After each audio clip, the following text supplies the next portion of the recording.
what is going on? It's your girl Kim from the Afrobeat CNN show here on Pi Radio.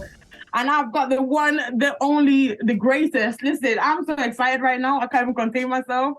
We've got Angelique Kidjo on as Mama. Because I can't, you know what? I feel so disrespectful saying your name like that. I can't say it like that. I'm an African child. I can't not just say your name like that. So are you okay with me calling you Mama for the rest of this conversation? Of course.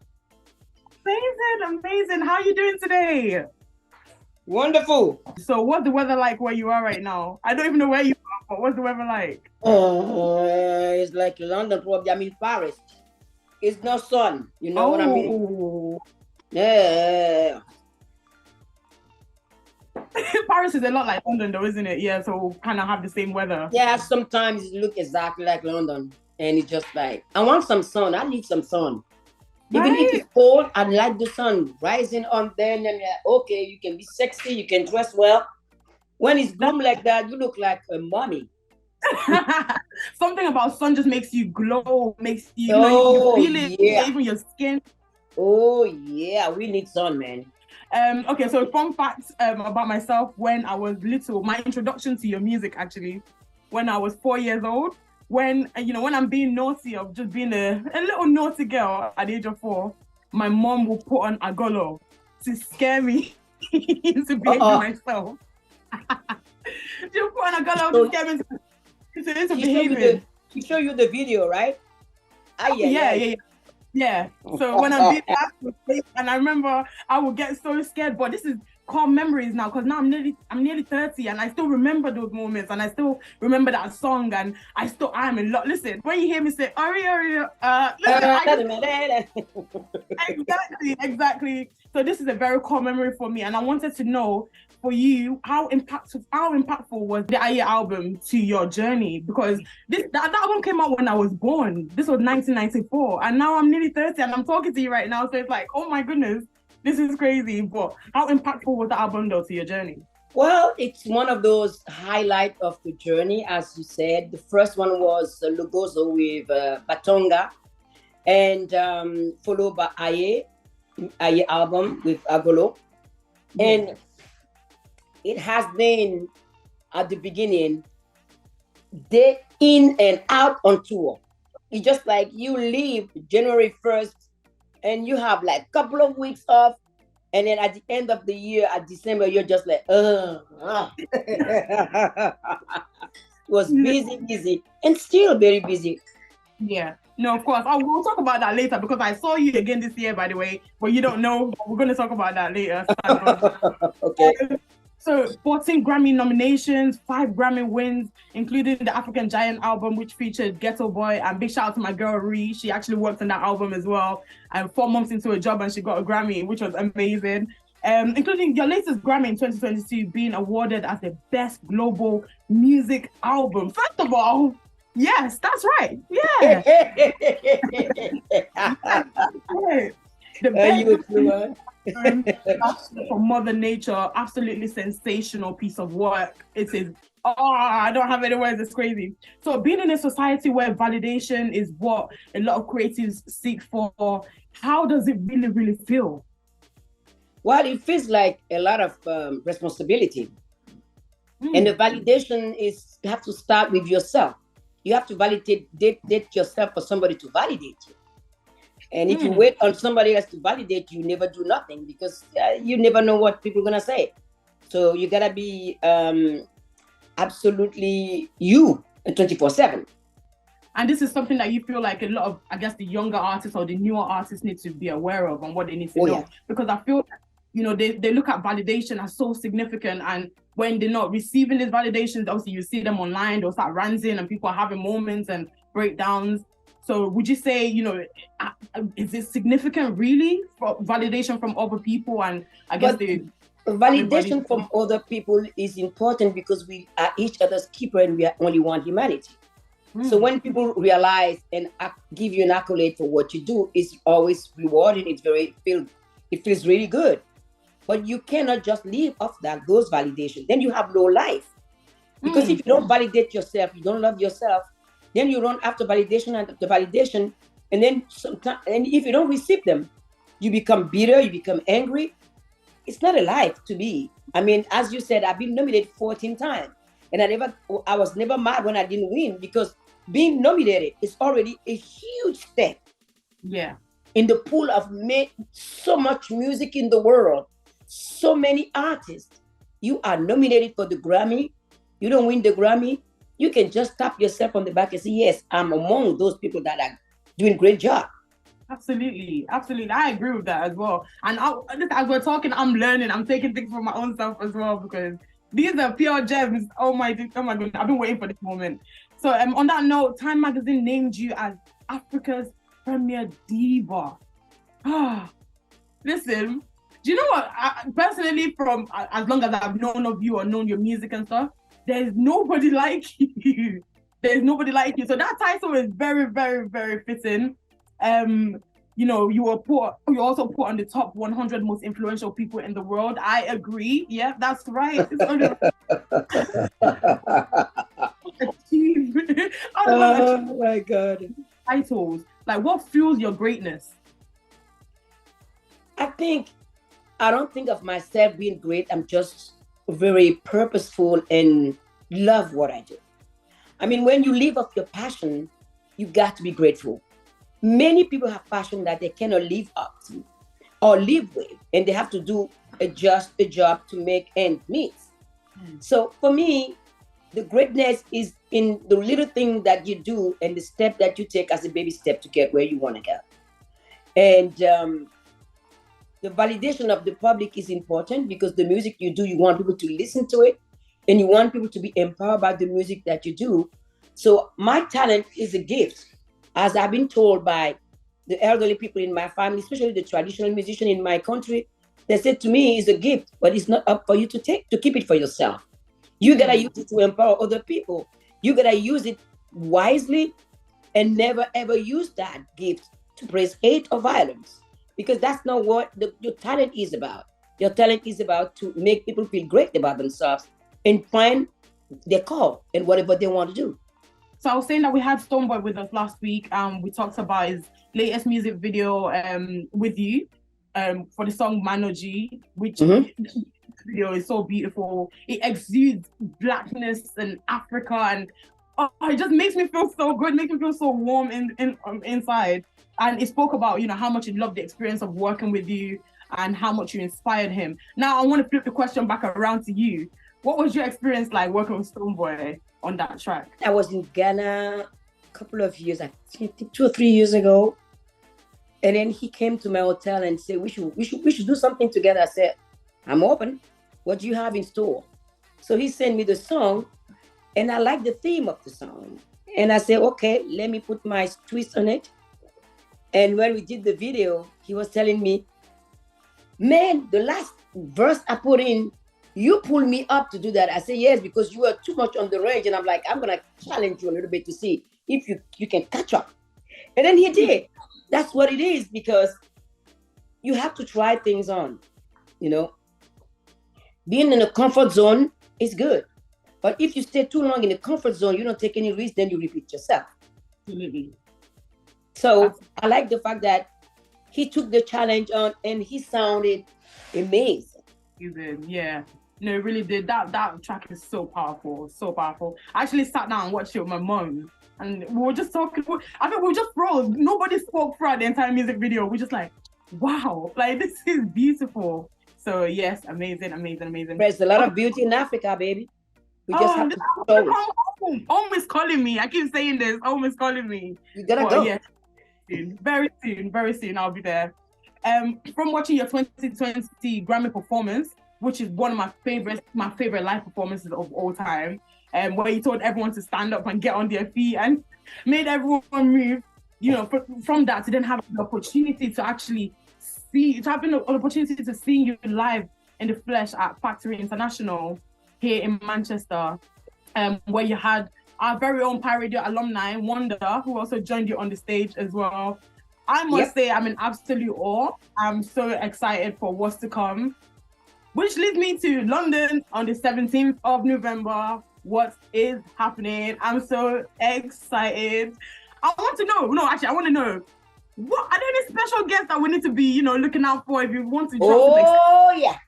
don't I'm know. gonna be celebrating my 40 years in the career, November 17th at the Royal Albert Hall with Yusundur, Laura Ooh, Mvula, Tomboys, yes.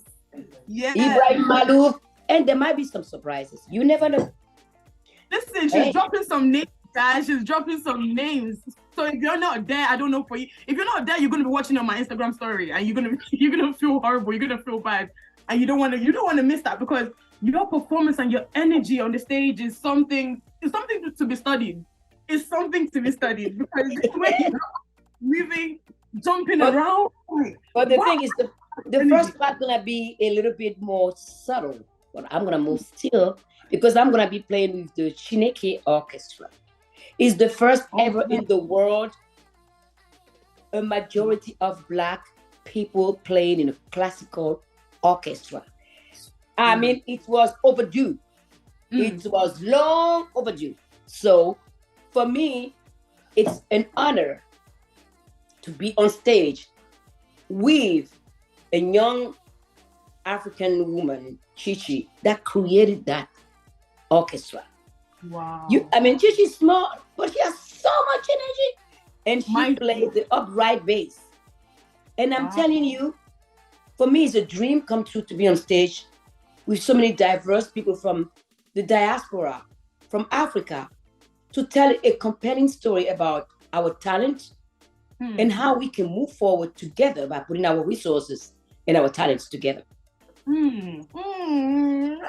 Which brings me to, okay, let's talk about your orchestra albums, the orchestra projects and stuff that you've worked on. This is such a very good story. So obviously after Mob in Nature, you've then since you've been a part of, and you've also released the Philip Glass Symphony, number 12 with number 12 Lodger, an album with live orchestra and live band. Like, can I just ask, is that like, how does that work then? I mean, I go to a lot of studio sessions, but I've not had the opportunity to be around, live orchestra while you're recording. So is there like the whole band behind you or around you doing their thing and then you're singing, or how does that work?